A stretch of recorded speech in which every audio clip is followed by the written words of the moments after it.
Last night my daughter asked me to tell her a story. So I said to her, you know that I used to drink and smoke, and I used to drink too much, and that's why I don't drink at all anymore, right?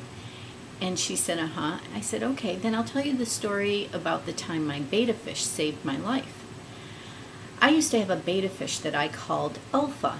Alpha, Beta, Omega, you know, all those Greek alphabet letters. And at that time, I was studying to be an actor. So I would run my lines in front of the fish.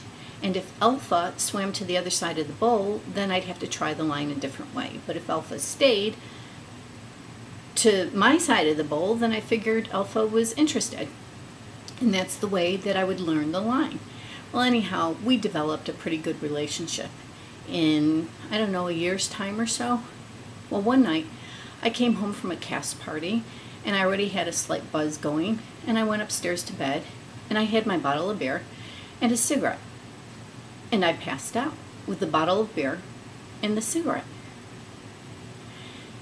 And in my dream, Beta was screaming for me, "Anne, wake up, wake up." And I woke up. And my comforter was smoldering.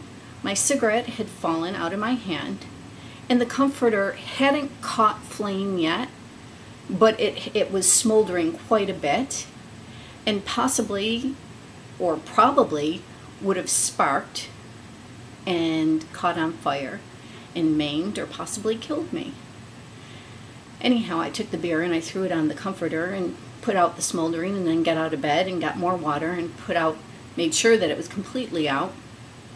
And by the way, I carried that comforter around in my trunk of my car for like years later, just as a reminder of what a jerk I could be when I was drinking and smoking. But anyhow, I went downstairs, and my beta was dead. Alpha was floating at the top of the water. And I was convinced it was because it was too much for my little fish to spiritually or soulfully or whatever it was, energy-wise, to come up and wake me up and tell me I was in trouble.